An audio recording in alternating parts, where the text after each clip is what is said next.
Yes! Oh, it is.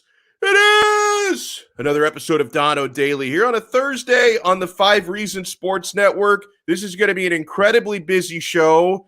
Dolphins fans and Dolphins Twitter are getting called out left and right by the lazy national media. They are picking the low-hanging fruit on this episode. I want us to all unite. I have been told, apparently, there are only 10 or 15 members of Dolphins Twitter. Hopefully we can get 16 or 17 in to show these haters, prove these haters wrong, my friends. Before we get into everything we have to get into today, we're going to talk plenty of Miami Dolphins. We're going to talk plenty of Miami Hurricanes. You see, I'm repping the U today. We're 2 days away from Miami taking on Alabama. Is it impossible? I'll tell you why it's not impossible on this episode. We're going to be joined by Ethan Skolnick today, the big boss man himself at 12:15. We're going to be joined by one of the newest members of the 5 Reasons Sports family, Hussam Patel, today at 12:40. He covers the Miami Dolphins. Ethan, of course, he covers the Heat, but he's got his hands in every cookie jar. We can talk some Dolphins and some Canes with Ethan as well. I want to remind you guys that Donno Daily is served by the Quarterdeck Seafood Bar and Neighborhood Grill. The Quarterdeck, it's a member of the family. They have been with me with my shows for a decade. I realize we've recently hit that 10-year birthday with the Quarterdeck Seafood Bar and Neighborhood Grill. I love this restaurant so much. It's more than a restaurant. It's more than a sports bar. It's more than a spot with great food. The Quarterdeck is a fixture in the South Florida community. They have the freshest seafood like the oysters and Maine lobster, and the sushi is fantastic. I love the buffalo shrimp. Guys, the sandwiches, the French dip sandwich, the jerk chicken sandwich, which is one of their newest menu items. The burgers are delicious. Make sure you save at least a little room for dessert because the key lime cheesecake, that is the perfect way to finish every meal. And of course, the Quarterdeck offers 2-for-1 happy hour all day, every day. The 2-for-1 drinks never end, and make it your spot to watch every UFC pay-per-view fight for zero cover charge. You pay nothing at the door. If you want to find the location nearest to you or check their menu before you go, visit quarterdeckrestaurants.com. The Quarterdeck, come for the food, stay for the fun. And we have an official sports book here on Donno Daily. I have already locked in Miami plus 19.5 on BetUS.com. BetUS is our official sports book. I love BetUS because it's so easy to use, and they have odds on anything you can imagine. And it's not even just sports. You can bet sports. They have a casino. I was playing some blackjack on there yesterday. You can bet horses, pop culture even, and more. BetUS.com. They are the 3-decade leader. If you sign up with our promo code, a friend of mine just did it yesterday. He told me, he was asking me, where can I place a wager? I gave him my hookup here, 5RSN125. Sign up with our code 5RSN125 and receive a 125% sign up bonus. You can actually get 200% if you sign up with crypto. So credit card will get you 125%. Crypto will get you 200%. You bet, you win, you get paid. BetUS. David writes in, you know what we need this sports season? The return of ambient Donno. Yeah, I mean, I've been known to sometimes to get a good night of sleep. I pop an Ambien and I get a little silly. That's why we do these streams in the afternoon and not at night, because I want to keep my sanity. Guys, yesterday was crazy. Like, yesterday was insane. I am so proud of Dolphins Twitter, okay? Because Dolphin fans have really been beaten up by the universe for decades now, guys. I grew up during the era of Dan Marino, which was some of the most exquisite offensive football I've witnessed in my entire life, and unfortunately did not have in that era a Super Bowl to show for it. I was born after 72 and 73, so I did not get to witness those with my own eyes. And since the retirement of Marino, we've been on this cycle of mediocrity, this carousel of mediocrity, from the Wanstead years, Saban, Philbin, Sparano, Adam Gase, which was way worse than mediocrity. Dolphin fans have been suffering. Guys, we have been suffering for the better part of 20 plus years. And yet we still get attacked by members of the national media. There were a couple of these that went after us yesterday. Now, bring up, Sean, if you can, this tweet from our guy, who was one of our allies, of course, Alfredo Arteaga. here from the 5 Reasons Sports Network, who says, "Good morning, Dolphins Twitter. Do we care about football?" Now, what he's referencing is one of the new haters to emerge. Dolphins fans, we have 2 new public enemies who have emerged over the last 24 hours, right? These are in addition to enemies of ours like Colin Cowherd, Mike Greenberg, Skip Bayless, people who are notorious Dolphins haters. Ben Volin from the Boston Globe, who used to cover the Dolphins. He is now the Benedict Arnold of covering the Miami Dolphins because he hates on Dolphin fans every chance he gets. We have a couple of new haters, and the first of those being Sam Acho. Sam Acho on ESPN said, quote, "There are certain teams and certain fan bases that really care about football, and Miami isn't one of them." Now, put that on top of what Pat McAfee said on his show yesterday. McAfee was handicapping the AFC East heading into this coming season, and he thinks the Dolphins could finish 4th in the division. He says they're not only finishing behind Buffalo, of course, he says they're finishing behind New England, and they might even finish behind the New York Jets because he's very high on Bob Saleh, who I guess he thinks is already a better head coach than Brian Flores. He's very high on Bob Saleh. He thinks Zach Wilson is the truth and that the Jets can be better than the Dolphins this year, which is absurd. I think Zach Wilson, by the way, I think he looks like a nice player. It's going to take him and that team some time because that team was ravaged under Adam Gase, kind of the same way the Dolphins were during the Gase era. So in Pat McAfee's words, he said, quote, "I don't think the Dolphins will be worth a fuck," he said. Those are his words, not mine. And he said they could finish last. He talked about Tua struggling and Fitzpatrick having to come in and win games last year. Completely ignored the fact that Tua, despite not being at his best last year, actually went 6-3. And Dolphin fans, I'm so proud of you. Dolphins fans were bodying this guy with their comments and their tweets yesterday. And you see the tweet there. He said, "Good night, everybody, especially you Dolphins fans. You all deserve some happiness. I'd be so bummed if you stink again. There have been far too much of that for you guys. It's just not fair. I'm no hero, but I promise to cover the Dolphins more than any other show this season." Now, the thing that bothers me about Acho and McAfee, because McAfee was talking on Twitter about there only being 10 to 15 diehard fans.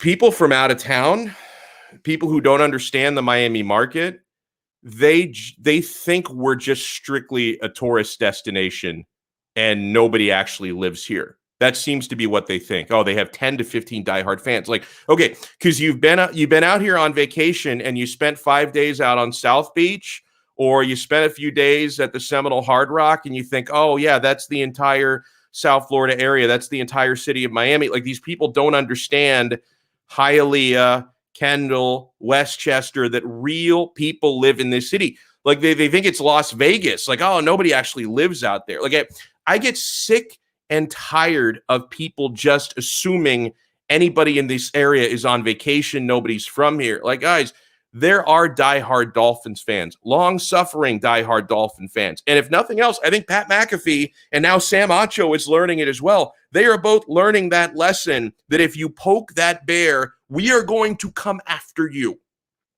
You think there's 10 to 15 of us?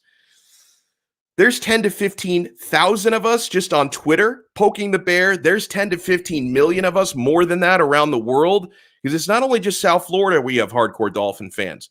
You have hardcore Dolphin fans in Europe. I've been there. I can verify that.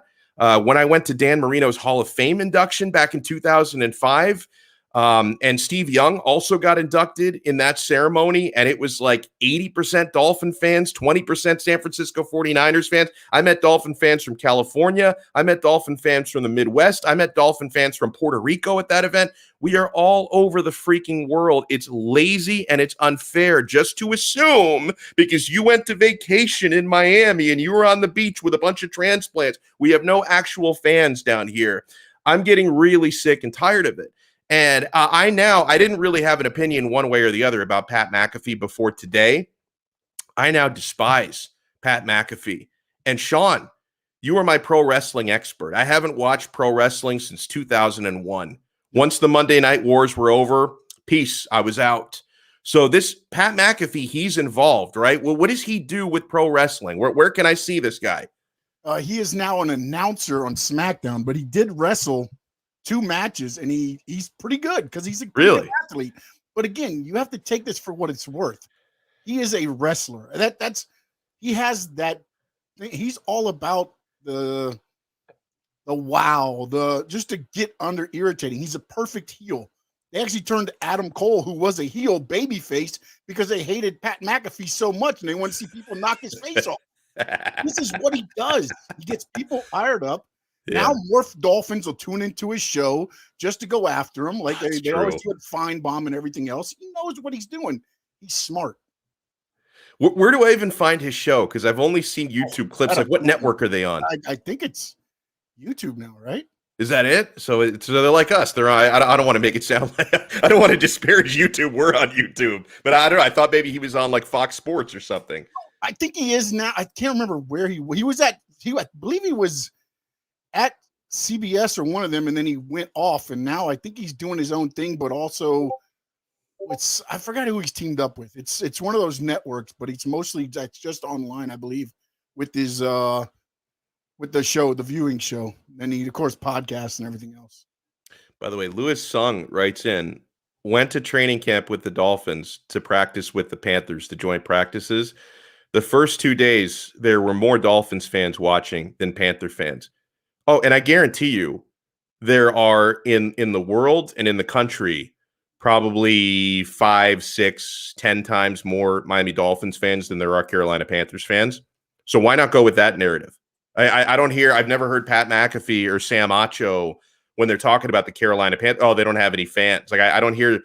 The Miami Dolphins are a historic franchise. Like the Miami Dolphins are one of the 10 most historic, prestigious franchises in the NFL. I'm not going by recent results. I'm going by history. Like this team has tons of rabid fans. Like I guarantee you they have more fans than the Carolina Panthers, the Atlanta Falcons, teams like that. And yet people just go after Miami. They go after Miami because they don't take us seriously. Like people who are not from this area, they just think it's one big beach where a bunch of New Yorkers and Canadians go down there to escape the winters. And they don't understand there are actual real people like me and like Sean Stanley and like Manny Chang who actually live down here year round. Did you grow up here, Sean? I did. Born and raised. Beautiful. I wasn't sure. Yeah. But yeah. Actually, I was born and raised in 954. I've close enough, bro. We'll count it. We'll count it. Thank you. we will count it. So, man, and another thing with the Dolphins, we have the practice squad finalized. Now we're all very disappointed about losing Malcolm Perry, who winds up in New England. So I have to hope he doesn't become the next Danny Woodhead, which is what Alfredo Arteaga said yesterday in the comments. I'm very afraid of that. Or some Dolphin fans thinks he's going to become the next Wes Welker. Guys, here's the bottom line. You knew something like this was going to happen because the Miami Dolphins had so many talented players and not enough roster spots to find a place for all of them. You knew there were going to be cuts. There were going to be guys who'd try to salvage and save on the practice squad. Some guys who would get claimed and wouldn't make it there, like Mr. Perry. And that surely New England, because they have the Miami Dolphins week 1, and because of the connection you have with the 2 head coaches, because Flores, of course, is a Belichick protege, you would figure that somebody who was released by Miami would get picked up by New England. And New England have a bigger need at receiver than the Dolphins do, because for the Dolphins, receiving room was the deepest of those. But I am thankful that a couple of these players were able to clear waivers for the Dolphins to save them on the practice squad. Reed Sinnott, thank the Lord, hallelujah. The preseason Dan Marino is on the practice squad. We didn't lose Mr. Sinnott. Running backs, Jared Dokes, Patrick Laird, Jordan Scarlett, practice squad. Boom! Didn't want to lose any of those guys. And wide receiver, a man I was praying would find a way to make the final 53, even though I knew it was very unlikely. Kirk Merritt, one of the hardest working players on that team. At least we were able to save him for the practice squad. So that was important. Oh, and by the way, Brandon is spot on in the chat about Malcolm Perry. They're going to use him to gather intel on our offense and then dump him. That's the Belichick way. And that was my knee jerk. And I honestly, I want to be more complimentary. And I'm not saying Brandon doesn't feel this way, but I want to be a little bit more complimentary to Mr. Perry because I think he can end up being a very good NFL player. And Bill Belichick's system is the type he can thrive in. But bros, I wouldn't rule that out.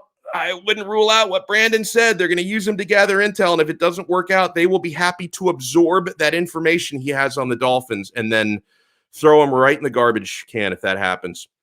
Howdy, Donno. All that overreacting about Perry signing with the Pats and the Pats getting our game plan is ridiculous. And Ray Grullon. Listen, Bill Belichick's going to get whatever info he can out of that dude. That's just the way this guy operates. All right, let's go out to the guest line for the first time today. I promise we have a star-studded panel joining us. Star-studded, if I can speak correctly. The boss man, Ethan Skolnick, is in. And Ethan, I know that you and I are kindred spirits because anytime these frauds in the national media who just think Miami is South Beach and nobody actually lives here, they go after us. They claim there's 10 to 15 Dolphin fans. I know you take it as personally as I do. But were you, like me, very happy to see Dolphins Twitter bodying Pat McAfee left and right? Well, here's the thing about it. And I tweeted this morning, Alex. Like, I kind of get it with Heat fans a little bit. I mean, there's a certain level of spoiled that Heat fans have achieved, and it's been earned. I mean, you're talking about 6 finals appearances in 25 years, 3 titles, 20 playoff appearances. And so, and obviously you've had the biggest stars on the planet here. You had LeBron, you had Dwayne, you had Shaq, and now you have Jimmy. And so it's been consistent success. And so I kind of get it when the national media comes after Heat fans, if that makes sense, only because, again, there's a certain cockiness to Heat fans. Dolphin fans, just leave them alone. Like, I mean, seriously, seriously, like they exist, but they haven't wanted to tell anybody they exist for a long time. I mean, the first team I covered down here was the Dolphins. I was the youngest beat guy in the country. I was 23 covering the Dolphins in 1997. Okay. When Jimmy's second year. So, I mean, I covered the Dolphins for a while, and as a columnist until basically I decided I was tired of 7-9 to 9-7 every year. And, being sort of nationally irrelevant, because when the team is irrelevant, the media tends to be irrelevant. Yeah. And so obviously, I moved over to more and more Heat coverage because there was the stability, there was the continuity, there was the competence, right? There was Riley, right? I mean, how many times do I need to watch? Love him to death. Ray Lucas, John Beck, Tyler Thigpen, Joey Harrington, AJ Feely, Cleo Lemon. When should I stop? Okay, so I just don't think Dolphin fans should. Thank you. My voice is slightly better. I just don't think Dolphin fans should be subjected to this. Like seriously, just leave them alone. Like, can Dolphin fans not be excited for a minute? I mean, to me, and I know this is going to offend some Dolphin fans. I mean, the Dolphins have basically been a combination of the Knicks and the Sacramento Kings. If you want to take a look at sort of an NBA parallel here, nobody's getting on Kings fans when they're excited about something. And when the Knicks do well, which as we know is about once every couple of decades, there's a parade for them thrown when they win a home playoff game. And literally, they threw their own parade outside Sbarro. So as we talked about last time. So I just don't. I think this is silly. And the biggest thing about it, and I've talked about it on Starting Nine, I don't really get it. I don't understand where the vitriol towards Tua is coming from. That's the one. He does not bring it upon himself. There are athletes who bring this stuff upon themselves, whether it's Kevin Durant going after people on Twitter or LeBron James having chosen one tattooed when he's 17. Tua does not bring this on himself. He's humble. He credits his teammates. He works hard. He does the right things. I don't understand it. And some of it, like the tweet from Pro Football Talk today, and I don't know if that's Florio or somebody under him, this idea he'll have to prove it on the field, like like every other athlete in history. So it's just I just think it's overkill at this point. But it is good to see Dolphin fans who tend to fight themselves a lot finding common enemies, because Heat fans have rallied around that for years. And now it's like Dolphin fans can do the same. Yeah, and it's crazy that, like, Ethan, nobody brings up narratives like, oh, the Carolina Panthers don't have any fans or the Atlanta Falcons, because I guarantee you the Miami Dolphins have a lot more fans than franchises like that. So I guess it's the Miami thing, and we talked about this last week, that just South Florida, it becomes an easy target, man. I do want to ask you on a couple of other fronts, Ethan. Maybe we'll circle back to the Dolphins, but with the Miami Heat, we've been waiting with bated breath on the two ways, and I saw the good news this morning. Marcus Garrett gets locked up with a two-way. What role do you expect him to fill this year? I do think he'll fill a role because I don't think that team's very deep. And that's my concern about the Heat this year. Now I know there's a lot of excitement. We're probably going to get into it tonight on 5 on the Floor about Oladipo and the IG video. I mean, it's nice to see, Vic posting, something on IG that's not either Kanye or his own new album coming out or posting. He's got an album coming out? I don't know. I mean, he seems to always have a new album coming. I'm not talking about Kanye. I don't follow him on Vic. No, I know. He everything on IG and Twitter from him typically has nothing to do with basketball. So it was good to see him post something that indicates that basketball is still part of what he's doing.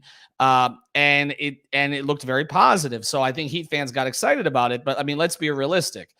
I don't think the Heat are anticipating him being anywhere close to full strength until maybe February. Mm-hmm. So you don't have that roster spot. The Haslam roster spot, as much as there are people inside the Heat organization who agree with me that if you're going to have Udonis on the roster, throw him a few minutes here and there just to rest other people. I don't know that Spoelstra will actually do that. So you're talking about another roster spot. The KZ Okpala roster spot, I mean, I don't know what's going on there. They're not using their 15th guaranteed spot because they don't want to go over the tax. So you're talking about a lot of spots that really aren't being used. And then you've got three guys who you signed to full-time contracts, but we really haven't seen them play consistent minutes at the NBA level. I mean, Max Strus, who we like, but I mean, he limited minutes last year. Gabe Vincent, limited minutes last year. And Omer Yurtseven has not played in the NBA. So, I mean, that's a lot of spots with a lot of unprovens. And then PJ Tucker in his 30s, Lowry in his 30s, Butler in his 30s, Markieff Morris had a birthday today in his 30s. So I do think that these two ways, whoever they were going to get an opportunity. And I think Marcus Garrett is the type of player who will get an opportunity because Eric Spoelstra, thank you, Andrew. I would like to see you play as well. Yeah, me too. He is the type of player who will get an opportunity because Spoelstra will always lean towards the guy he can trust defensively before anything else. And Brady Hawk has a really good piece on the site today about, if Marcus Garrett can just develop one offensive skill, that's all he's got to do. He will get on the court somewhere because his defense is that good. So, look, I mean, we're at the point where we're talking about two-way contracts. I mean, ultimately, this season's going to come down to Jimmy staying healthy, Lowry staying healthy, and Bam and Hero each taking their own step, and Duncan all taking another step in their own way. That's what will decide whether they're contenders or not. But, look, he's a nice prospect, and the Heat tend to do pretty well with these prospects that they start to develop. Ethan Skolnick is with us here on Donno Daily on the 5 Reasons Sports Network. In a couple days, Ethan, we get Miami and Alabama, and I'm not sure if you and J-Rod have done an episode on that yet. Yeah. Ethan and J-Rod do an awesome job on 5 Reasons to Bet, but I got to tell you, you can call me a homer if you want to, but I feel pretty good about plus 19.5. I mean, a couple weeks ago, it was 17.5. Mm-hmm. And my consigliere, Lee Sterling, advised me to wait because he thought the number would get bigger, not smaller, and he was correct. So if Miami keeps it within 20, they cover that spread. This is obviously the time you want to be facing Bama. Ethan, first game of the year with a redshirt freshman starting quarterback. Obviously, he was very highly touted. Bryce Young was the number 2 recruit in the country in 2020 when he came out, and he's going to have a lot of weapons, albeit they're replacing a number of different positions on the offense. To me, Miami needs to try and limit the run. I think Alabama is really going to emphasize the running game early. If you can try and at least slow down Brian Robinson Jr. and force Bryce Young to beat you, that's how Miami keeps this game close. Do you think they can keep it close? I think they can keep it close. I don't know that I would take the points, though, because I can absolutely see them keeping it close for a period of time and then having to press the issue late and mistakes being made. And and here's the thing about it, and I had Vishnu on with me the other day. I do think the Canes are improved. I do think the Canes will prove that over the course of this season. But they are dealing with a totally different animal here. This group here does not rebuild. They just reload, and they have athletes all over the field. And look, the Canes do too. I mean, they've got a lot of returning players on that offense, and obviously, transfer receiver who should help others who will help them. And I love King, but I mean, keeping within 19, I mean, I don't know. I wouldn't feel all that comfortable about this. To me, the Canes just have to put up a fight in this game. I think people will feel encouraged if they do. I go back a couple of years ago where the Canes were actually favorites over LSU to start the season and did not put up a fight in that game in any way. I just want to see them put up a fight here. And then and then obviously it's hunting down North Carolina this season, winning the Coastal and then trying to put up at least a representative effort or better in the ACC title game. I love King. Like I said, I do think that they can score some points in this game, but I wonder about mistakes when desperation comes in when it's late. So I think this is going to be a 2 to 3 touchdown win for Alabama at the end of the day. And for those that are so close to it, I don't know that I would play the 19 and a half. I'm a little bit of a homer. Like I had to play the 19 and a half. I had to. So I'm going to be praying. I did the homer thing on the Dolphins. I will say this. What'd you do with that? I went over on 9.5. I went to, I had my own code at BetUS, and I decided, you know what, if I'm going to talk back to some of these people in the national media, I'm going to go over on 9.5. And that is not my predilection when it comes to the Dolphins, because I do not believe in them having consecutive good seasons, because we haven't seen it really since the early 2000s. But I do think that this team is much, much deeper. They brought in guys on their practice squad who would have absolutely been on the 53 last year. That's how you can tell you're starting to build some depth. It's a much deeper roster. I do think that matters in a 17-game season. And I'm sorry, I believe in the quarterback. I do. And and so if I believe in the quarterback and I believe in the system, I believe in what Flores is trying to do defensively, I trust him. When they cut a player on defense, I don't even think twice. Dolphin fans are all freaked out about it. The guy knows what he's doing, Alex. Like, he just does. And so I would not have said that about Adam Gase. I would not have said that about Joe Philbin. I would not have said that about Cam Cameron. As much as I like Tony Sperano, personally, I don't know that I would have said that about Tony, RIP.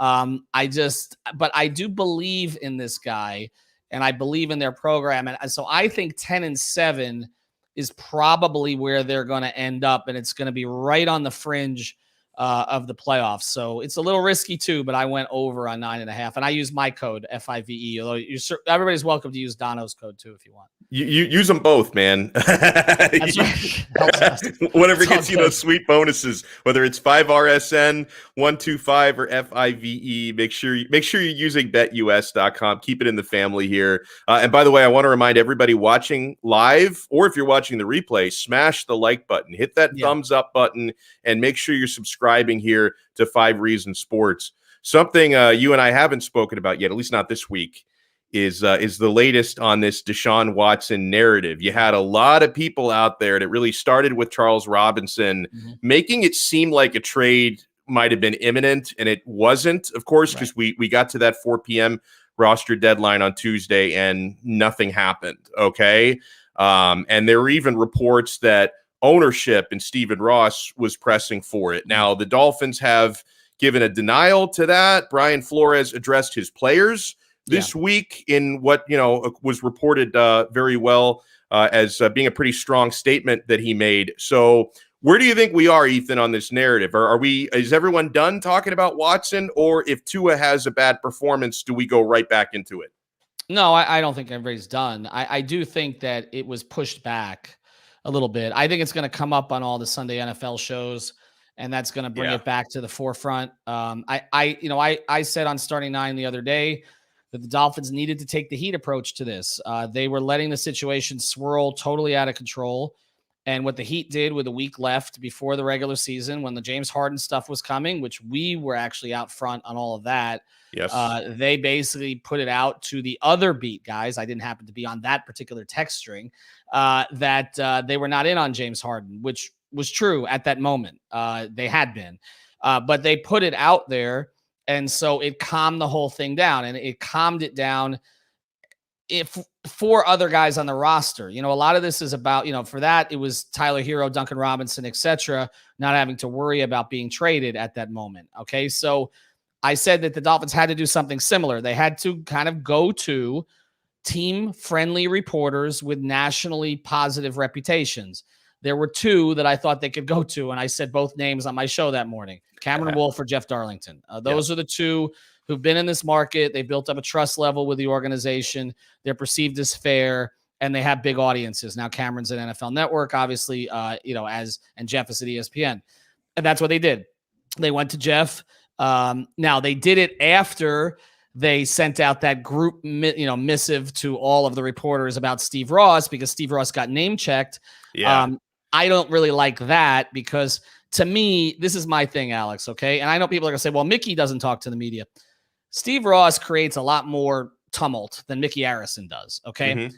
But he hides from the media. I mean, he hasn't spoken to the media in 27 months, as Barry indicated. And so what he does is, because they were afraid of him talking, because he has said, let's just be honest, a lot of stupid things over the years. Yeah, okay? At one point years ago, he actually kind of compared Chad Henne to Dan Marino. And yes, I'll never forget that. He compared Henne to Marino, but here's another one, Alex. Okay, Gator Day. Remember Gator Day? Oh, that was a disaster. Okay, well, he was warned about that. He was told, don't do that. You're making your team look bad. You're making your coach look bad. But the one thing he was told by the PR staff at the time, which is different from the one now, but they was told, do not allow yourself to be photographed with Urban Meyer. Don't allow it, because it's going to make your coach uncomfortable. Tony Sperano at the time. The front cover photo on the Sun Sentinel, because I was at the Sun Sentinel time. The front cover photo at the Sun Sentinel was Steve Ross yakking it up with Urban Meyer on the sideline. He tends to sort of stick his foot in it all the time. He just does. Okay, so I get how they want to hide him. But I also think, Alex, there's a certain level of accountability that he should have. And to have Brian Flores, Alex, be the one who has to answer these questions when he's not, these are not really ultimately his decisions. It should be Greer or it should be Ross. So I thought they kind of half handled it right. Using Darlington, I don't mean that in a bad way. Okay, Jeff got a story. But Jeff being the guy to put it out there, I do think was helpful. But if it comes up again, like I think that the owner ultimately if the owner's the guy who wants him, the owner needs to be accountable. That's my view.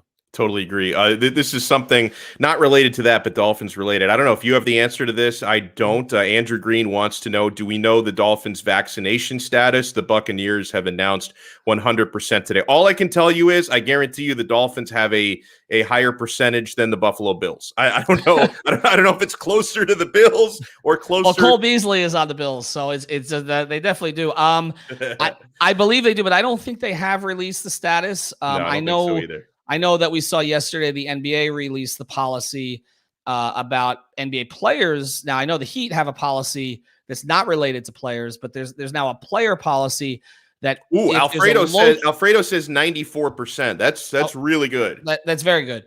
If it's, and the thing about it in the NBA one is you have to be vaccinated if you're in an area that requires to be vaccinated. Of course, our governor doesn't want anybody to be vaccinated. So probably the Heat players, may not have to be vaccinated, although my guess is most of them, or if not all of them, will be. But as far as the Dolphins, if Alfredo says 94%, then I believe that. And obviously that's the way it should be. I mean, look, there's really two issues. There's obviously the moral ethical issue here about being vaccinated and protecting others as well as yourself. And then there's the issue of just availability. I mean, exactly. and I don't have any issue with a coach who says, I got two guys and one of them's, I have not saying he won't get COVID, but maybe there's a lesser chance, or there's a lesser chance that he's going to get sick, or he's got a lesser chance it's going to, last longer. I'm going to take the guy that I can trust. I mean, that's, and I don't think that's discrimination. I think that's a private business. That's a football move. Well, and also that is, I know that people will make it more than that, but that is at the end of the day a football decision. Yes. And Urban Meyer said something about that recently, and the union was kind of upset about the way he worded it, and the Jaguars had to release a statement. But at the end of the day, and this takes everyone's politics out of it, that it is a football decision, because like you said, if the COVID protocols make it in a way where if one of your players tests positive, even if they're not sick, they have to be away from the team, thus not available. So it is a football decision. It is, and it's like, Bill Parcells, not somebody I typically quote, but he's, you can't make the team from the tub, right? So I mean, you can't help the team from the COVID list. And again, that doesn't mean that being vaccinated is going to keep you from getting COVID or keep you from getting sick. I'm vaccinated. I've had COVID, and I was just sick for 2 weeks, and it wasn't COVID. Okay, I mean, stuff happens. Okay, but I'm just saying that I understand where coaches are coming from in that perspective. And look, if certain people we see now with the Nationals, we saw Bob Boone, the former catcher, Aaron Boone's father, has decided to quit because he doesn't want to get vaccinated. Okay, quit. I mean, It's a private business. Like you can't at one point say that you're not for big government and all the rest. You want to let private businesses operate the way they want to operate, and then all of a sudden come down on them because of it. So, that's it, to me. The Dolphins, I think, Brian Flores will take care of this responsibly. Again, Alex, I just think it comes down to this. I have a trust level in this head coach that I didn't have in previous head coaches. Not saying he's going to be perfect, but he doesn't tend to do the wrong things. Like we don't come out of a lot of games saying, why didn't he use that timeout, or why didn't he do this, or why? It's just there's a level of competence, I think, that's in the Dolphins. That's the perfect word. Organization, right? That did not exist prior. Okay, and and so I think that, to cycle back to what you were talking about at the beginning, is what the national pundits who just want to make fun of them are missing. Like, they're not following they're making fun of a team that doesn't really exist anymore, that existed maybe for 20 years. But since Brian Flores took over from the nincompoop who was drawing plays on the sideline while his defense was on the field. Okay. And here's the other thing. The national media loved Adam Gase, and they were all effing wrong. All of them. They loved Adam Gase. Yeah. So don't listen to any of them. They don't know what they're talking about. Well said. Ethan Skolnick, let people know, by the way, what you're doing on Starting Nine. I've enjoyed the episodes you guys have been doing so far. And of course, if you want to plug the network, which I'm sure everyone on here is aware of the network, but let people know, my friend. Yeah, so the network is the network. I mean, we'll be everywhere. I don't know if you want to follow what we did last night. We did a fantasy football show, Underdog Fantasy, which was fun, but you can check that out. But yeah, I mean, we've got shows all day long. I'm doing Starting Nine every Tuesday and Wednesday at 9 o'clock. That's why it's called Starting Nine. And just for a half hour with one media guest is kind of the way that I'm doing things. But just to kind of touch on some of the topics that we're going into. And then, of course, we're continuing to do 5 on the floor 3 times a week up until heat season. And then I'll make the guys work even more. So we'll start going 4 or 5 times a week as well. Excellent stuff. And make sure you follow him on Twitter on the 5 Reasons Sports account and at Ethan J. Skolnick. Ethan, thank you so much, man. Enjoy the rest of your day. Thanks, Alex. Have a good one. Love it. And he mentioned there, it's the perfect cue. This is why he's a professional. Underdog Fantasy. Now, I think I've confirmed 3 viewers who want to get in. We're going to do a draft next week. So I know 3 viewers, at least 3 want to get in. I got to double check the DMs after this. We got 3 volunteers, plus I'm going to draft and play. Sean and Manny will be involved. We're putting together a show team for Underdog Fantasy. Underdog Fantasy, this is why I love them so much. They're very unique. They are the best and easiest place to play fantasy football for big cash prizes, guys. On Underdog Fantasy, you just draft. No need to worry about waivers, lineups, or injuries. Underdog handles all of that for you. Go to UnderdogFantasy.com or download their app, which that's what I did when I signed up. I downloaded the mobile app, which is very easy to use. You draft a season-long best ball team, and that's it. No in-season management. They're going to give you $25 when you sign up, so you can take a free shot at a $1 million grand prize in their fantasy football tournament. That's right. You can get a free $25 in bonus cash on Underdog Fantasy if you use our code. You see it there on the screen, 5RSN, when you make your first deposit. I love Underdog because it's so easy to use. The mobile app is slick. The website is user-friendly. So do what I've been doing. Go to UnderdogFantasy.com, join a league, draft a team, and that's it. You're good for the season. Remember, go to UnderdogFantasy.com, the App Store or Google Play Store. Sign up with our code 5RSN and get a free $25 in bonus cash.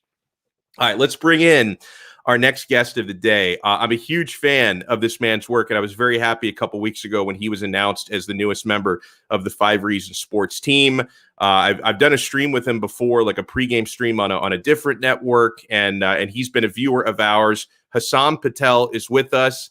Good afternoon, sir. You're looking well. How you feeling?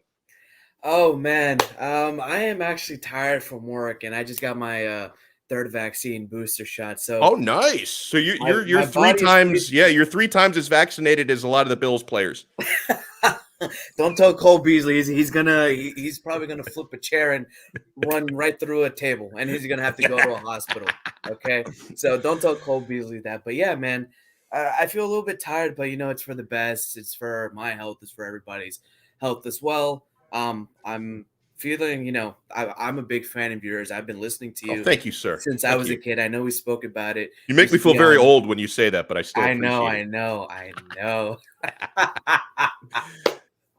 Oh man. So listen, but before we get into some nitty-gritty roster stuff, this war that's been happening with Dolphins Twitter and some of these talking heads, like, do you think these guys, like the big one being Pat McAfee, because he's been really running his mouth. Sam Acho is also getting an earful because he said on TV that people in Miami just don't care about football, which is in like, has he ever talked to a Canes fan? Has he ever actually met a Dolphins fan? So like, do you think these guys are surprised that they're getting attacked by like hundreds of accounts on Twitter? Because I think they just thought they could say whatever about the Dolphins and get away with it. I think they didn't expect anything because, as you said, it's the national media perspective. All they do is talk about Aaron Rodgers, Tom Brady, New England Patriots, Bill Belichick. Those are the hot topics that get clicks. That's what everybody watches as well. They don't pay attention to local media like us down here in Miami. They don't pay attention to local media in the big markets. All they do is listen to Colin Cowherd and Skip Bayless. That's it. That is all they talk about because they get the most clicks. They say the wildest things ever. And, I mean, I don't know. I think it's just, you got to do your research, guys. It's not that hard to do your research. You got to look at, you got to listen to the media availabilities they do. You got to look at the pressers. You got to actually understand what the team is trying to do. You can't just be, baseline, just looking at the roster itself. You can't, you got to dive deep into this, man. If you're a national media guy, you're a talk show host like Sam Acho, you can't be saying stuff like this. It's a little bit irresponsible. Yeah, no doubt. So I do want to talk about some actual football stuff instead of like we could just gas each other up about these haters all we want to, but there's so much to get to with this team. First of all, I was talking about this a little bit with Ethan, just the depth of this team before the roster cuts. Like, dude, Brian Flores' first year a couple of years ago, the Dolphins had people actually playing in games on Sundays that didn't belong in the NFL. And now the Dolphins are cutting guys who could be on 53 rosters, in other places. So the amount of talent that's been accumulated in 2 short years is incredible. But a lot of Dolphin fans, Hussam, are getting worried that Malcolm Perry could be the one that got away. They're worried, he might end up being, 15 years later, another version of Wes Welker because the Dolphins released him. Didn't clear waivers. He winds up on the New England Patriots. Are you concerned that he could become a Bill Belichick secret weapon? So pre-draft, a lot of analysts and scouts liked Malcolm Perry because what he brought onto the field.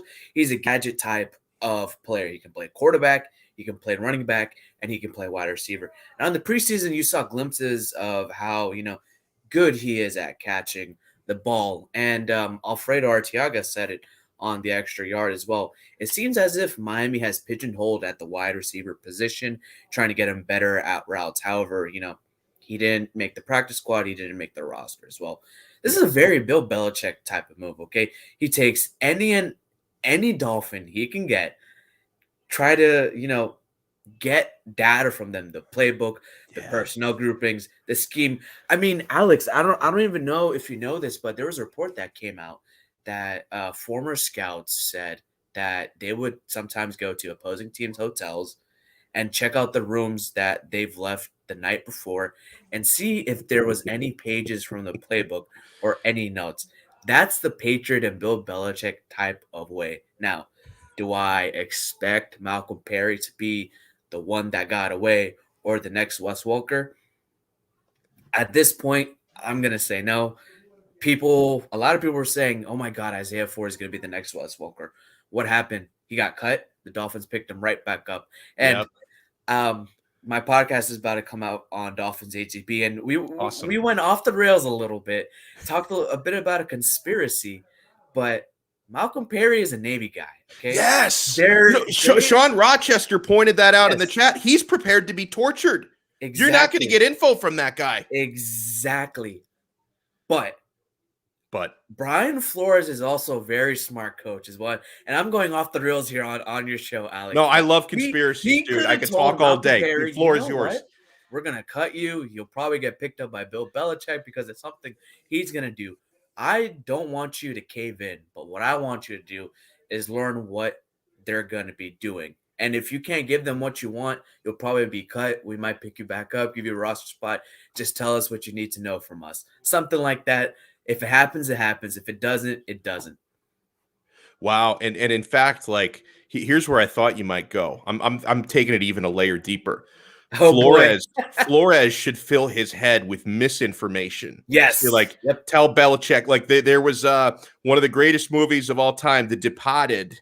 Thankfully, Leonardo DiCaprio was able to see through this. But when Jack Nicholson started to suspect he might be undercover, he was giving him like fake info to see if he would relay that to Captain Queenan and his contacts in the Staties, the Boston police. But DiCaprio said, you know what, guys? I don't think this is real. I'm not going to give this to you. Do not roll with this. He might be trying to misdirect me. So maybe Belichick is that smart. He would figure this out. Wait, no, I think you're filling your head with nonsense.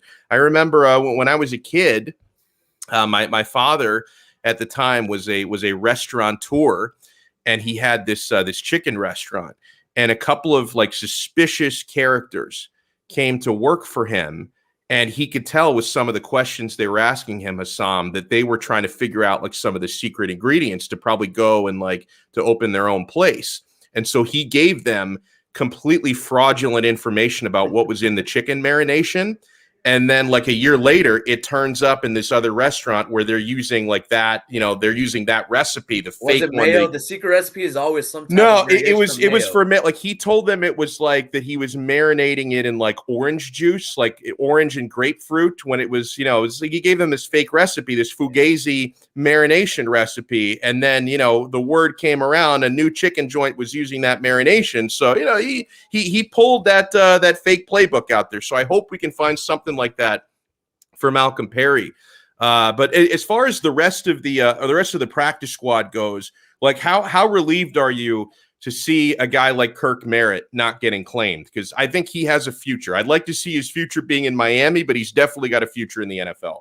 I do think he's definitely got a future in Miami. I know he had a little bit of character issues, which led to him being undrafted, but Miami, gives second chances on players like this. With Kirk Merritt, he's got a little bit of stuff to work on. He's on the practice squad for a reason. He went unclaimed for a reason, and I don't think he's ready just yet. He was on the roster last season when Miami traveled to Arizona. And look, with Miami's roster of wide receivers, they're made of glass. Okay, Devontae Parker, he's always had lingering issues. Preston Williams has had freak injuries on back-to-back years. If he's not ready to go by week 1, week 2, we could see Kirk Merritt maybe be elevated. Will Fuller, he's serving a 6-game suspension from last year. He's not going to be playing week 1. So I wouldn't be surprised if Kirk Merritt possibly plays week 1, considering, all the factors the wide receiver room goes. But, he was making plays in the preseason, albeit it was against, second teamers and third stringers. But when I was at practice, he looked okay. And reading some of the reports, Kirk Merritt was having pretty decent days as well. Nothing really bad from him. Now, the running back spot is interesting because they only kept 3. Now, they can, I think at some points this year, we could very well see if anybody gets injured, you could see Patrick Laird can be activated for a couple games. Jared Dokes, who I like, I wasn't necessarily expecting him to make the 53. I thought he might. He looked, the 7th round rookie. So do you think at some points throughout the year, because of the way you can kind of manipulate that practice squad and make guys active, we could see Jared Dokes and Patrick Laird a couple times? Yeah, I think we could. And the good thing about this year's practice squad is that they have 6 roster spots because of the new COVID rules to have veterans in the practice squad, which is one of the reasons why Patrick Laird is there. In previous years, it was only guys who had played 2 years or less, and it's more like a developmental scout team kind of thing. But, God forbid if Myles Gaskin, Savon Ahmed, or Malcolm Brown get injured, you can call up Patrick Laird. Patrick Laird is a decent 3rd down running back in which, he can block. He can take the ball on, 3rd and 18 draw plays. He can be that screen guy as well. He can help out in the passing game. He's very versatile. And if something does happen to one of the special teamers, if they do get injured, God forbid, Laird also plays special teams. So they can call him up into the roster as well. As for Jared Dokes, in preseason, he looked okay. He played in the game decent, 3rd preseason, although, he played against 3rd and 4th stringers. It was a pretty good game, but it doesn't mean that much. For Jared Dokes to get onto this roster, and Alfredo Arteaga said it too, he's already a good pass protector. He's a good running back. He's very physical. Yeah. But it's that pass catching element which he seems to be lacking a little bit. In practice, he routinely dropped easy throws from Tua, from Reed, from Jacoby, and he needs to work on that. Right now, he's a developmental guy on that roster, and if Miami can develop him for the first couple weeks, and we see him a little bit, later on mid-season, end of the season being that goal line type of guy, and finally catching passes out of the backfield, you may have something in that running back room for this season. Love it. And by the way, I think somebody answered in the chat already, but I'll double down. Ninja Viking asked, did Shakeem Griffin make the practice squad? He did. And yeah, I was rooting for him to make the 53 as well. But Shakeem Griffin is on the practice squad, which is good. Did you think, Hussam, that he could have or should have made the 53? I found it a little bit surprising, but not shocked in the sense that, Miami's scheme relies on eating up space for the defensive line and letting any and every linebacker work to their specialty. For Shakeem Griffin, he's a primary pass rush guy. You already have a lot of linebackers that can pass rush. You need guys who can set the edge and stop the run. Shakeem Griffin is a little bit undersized. He sometimes get washed out by bigger and stronger offensive tackles and offensive guards, which leads me to believe, they're not as confident in him in the run game. And in the beginning of the season, you're going to see a lot of teams that run really well and towards the end of the season. And they could possibly elevate him if injuries do happen, like Brendan Scarlett. He's had a little bit nagging injuries when he was with the Houston Texans. He's a run stopper as well. Landon Roberts, he's had injuries as well, a little bit nagging. If he gets hurt, you can put Shakeem Griffin in there. He's an off-ball type of guy as well. And you already have a guy in the former Miami Hurricanes, Jalen Phillips, who can play really, really well. Phillips is learning how to run set, how to be a coverage guy. He can pass rush really, really well. And if, his injury concerns pop up, I think you'd see Griffin be elevated too.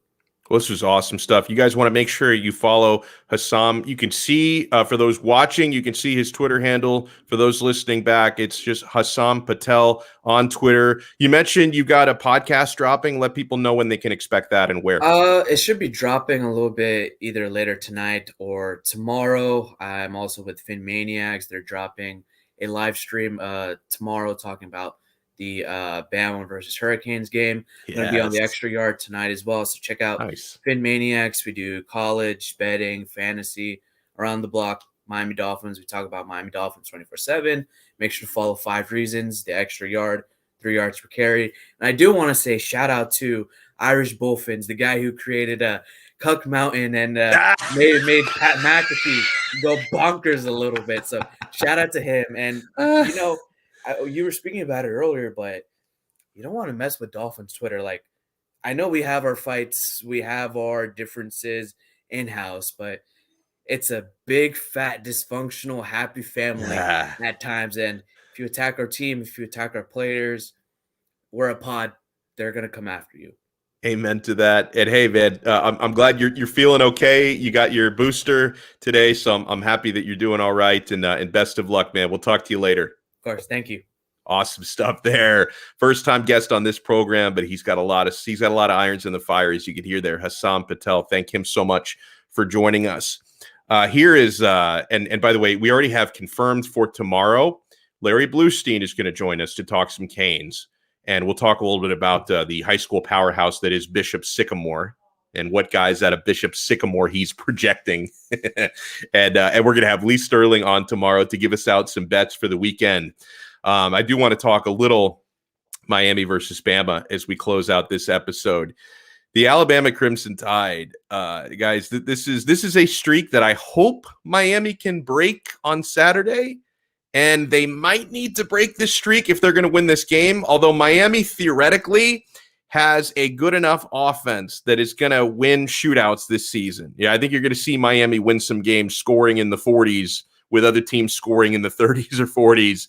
I just don't know if Alabama is that type of team you're going to win a shootout with. I think for Miami to win this game on Saturday, you're going to have to force 2 or 3 game-changing turnovers and keep Alabama under 30 points. That's easier said than done. The Alabama Crimson Tide have scored at least 30 points in 24 consecutive games. Goes back to 2 seasons ago.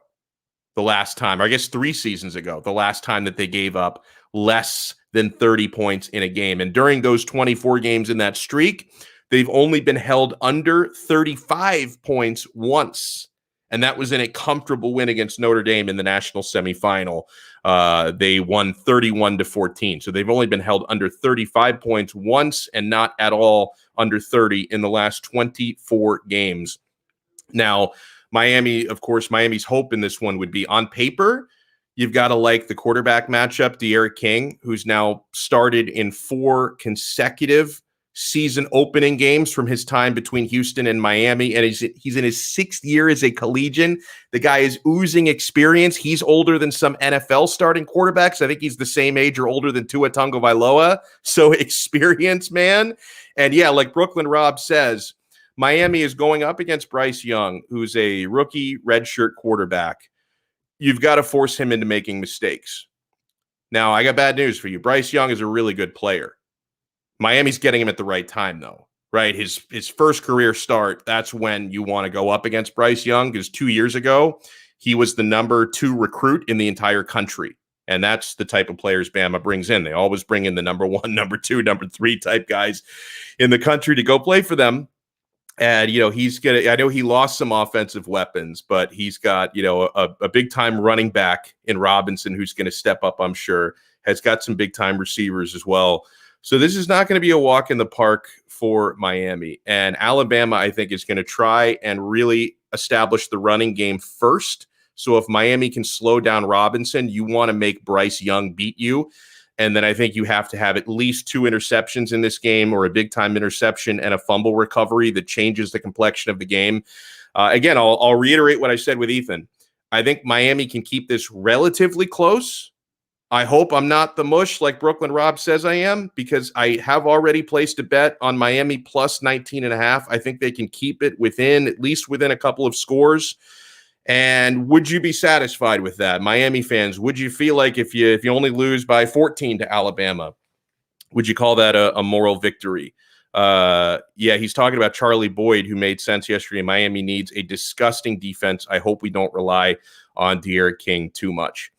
Yeah, De'Aaron King, listen, when you go up against North Carolina State, De'Aaron King is good enough to elevate an entire team to victory. It's not good enough to elevate Miami to victory against Alabama. It's going to take 22. You're going to have 22 starters playing the games of their lives if you're going to beat the Alabama Crimson Tide. Want to close out on something. Do you have this tweet, Sean, from I think it was from Mike Bianchi, who brought this up, this poll, this radio poll that they did at 96.9 The Game in Orlando. They were asking, out of these four, now they left out Butch Davis, so I know Manny Chang is going to be very upset. I would not have left out Butch in this, Manny. But 96.9 The Game they're running a poll here of which coach in the state of Florida is under the most pressure this year. Is it Manny Diaz, Miami, Dan Mullen, Florida, Gus Malzahn, UCF, or Mike Norvell, Florida State? To which Mike Bianchi says Manny Diaz, because fans are still living in the past and think the Canes should be winning national titles. Well, first of all, again, Miami fans are getting attacked by all angles. Yeah, I'm sure that there are a few Hurricanes fans who are irrational enough to think that they should still right now be winning national titles. But I can tell you, and I'm more rational than some of them, Miami should be getting better results on the field than they've been getting the last 15 years. When you talk about the quality of recruits you're getting, the way they're not getting developed properly, and I'm not talking about this specific coaching regime. I'm going back even to the days of Coker, right? The quality of recruits you bring in, and then the lack of results you're getting on the field, and then seeing some of these guys go on to the NFL and have better NFL careers than college careers. I don't think it's unfair for Miami fans to expect better than what we've gotten on the field for the last decade and a half. I'm not going to go full Bianchi and say, oh, we should be winning national titles every year. That's a really ridiculous argument to make, but absolutely, Miami should be doing better than they've been doing, okay? But is Manny Diaz under more pressure than Dan Mullen, Gus Malzahn, Mike Norvell? First of all, does Gus Malzahn have any real pressure at UCF? It's not even a real program. They've got a decade of history. Like, that program has been around since I was a teenager only. Like, that's not real pressure. And you know what? UCF, even if they don't win national titles, they still give out rings and have parades. That's not pressure. I mean, Gus Malzahn could go 7-5 this coming year, and they're still going to find some cockamamie poll that says they win a national championship. That's not pressure. It's not a real program. Mike Norvell should have some pressure at Florida State. Now, maybe you can't blame him for what Willie Taggart did there with the lack of recruiting, but Florida State was embarrassing last year. So if you want to give Norvell a scholarship for last season and say, oh, that was a mulligan, fine. But if Florida State doesn't look competent on the field this year, if they get blown out again by Miami, then Norvell should be under pressure.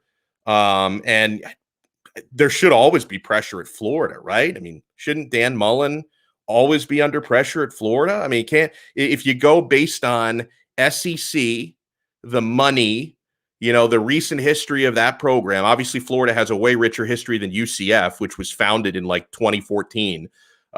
Shouldn't the answer be probably Mullen, and then maybe Diaz slightly over Norvell, and then Norvell, and then, if Gus Malzahn goes 1-11, no one's going to notice. Like, who gives a shit? So yeah, I honestly, I don't think Manny Diaz is the one out of those four with the most pressure, but Manny Chang says, no, it's Butch. It's Butch Davis with the most pressure.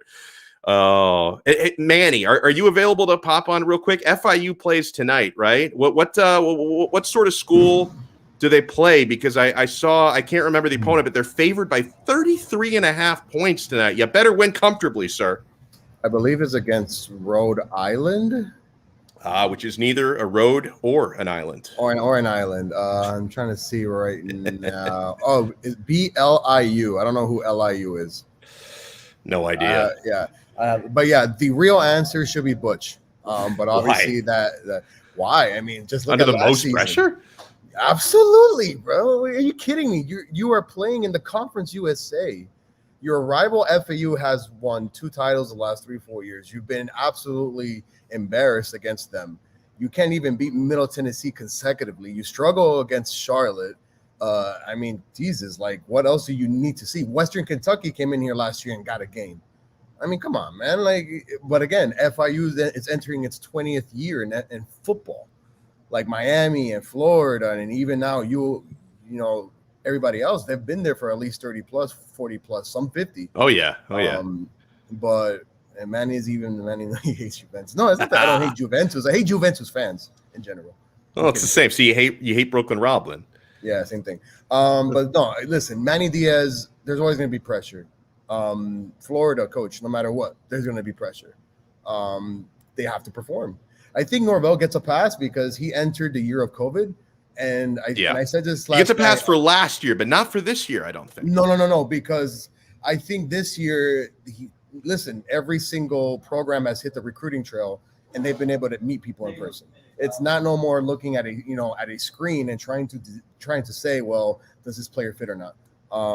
But again, to me, if I had to rank them in order, it'll be Butch 1, Manny a little bit, because Manny his teams have struggled against top 10 competition, losses against FIU, La Tech, and the embarrassments of games like North Carolina. Like those things shouldn't occur at Miami. And we've been saying this for years, though, Alex. Even in the Al Golden era, he lost against teams that you wasn't supposed to. Like, enough is enough with this. Like, Manny Diaz has to outperform. And if there was any season that this year could be it, no Trevor Lawrence, no Travis Etienne. I understand Clemson's depth, it's going to be unbelievable. But you have to be able to at least get into that game at Charlotte and at least be in it for 3 quarters. So yeah, no. Well said. Although I still don't agree. Butch Davis has the most pressure in the state, but you were able to say some things that made sense, even though what you were arguing didn't make any sense. So that was good stuff there. Oh man. So huge shout out and thank you to Sean Stanley and to Manny Chang running the show, making everything go. By the way, I'm going to be on again this evening. 6 to about 7:15. We're going to have 5 rounds. Going to talk some combat sports. We'll talk about the Jake Paul, Tyron Woodley fight from this past week, whether T Wood was robbed. And by the way, I want to make sure you guys are all watching 5 rounds on Thursday evenings. I think last week we were on Wednesday, but usually on Thursdays, because every show, and thank you so much, Andrew, for thanking us for a great show. You are always a great contributor. We appreciate the super chat so much from you, my friend. But I want to make sure you guys are watching 5 rounds every week, because the Quarter Deck, who's one of our great sponsors here on Donno Daily, the Quarter Deck is the title sponsor for 5 rounds. And every week now on 5 rounds, we give out a Quarter Deck gift card to one of our viewers. So if you want a $20 gift card to go enjoy some delicious food and 2-for-1 drinks at the Quarter Deck, be watching 5 rounds during the 6 o'clock hour tonight, because we will be giving away to a lucky viewer a Quarter Deck gift card tonight. So huge thanks to everybody. We will talk to you again tomorrow. We're going to wrap up the week right on Donno Daily tomorrow, 12 p.m. We are going to get some game picks for the weekend from Lee Sterling, and we're going to talk some with Larry Bluestein, who's going to join us. So we'll give you all the reasons why Miami's going to smack Bama on Saturday. We'll talk to you guys tomorrow on another Donno Daily here on the 5 Reasons Sports Network. Ciao.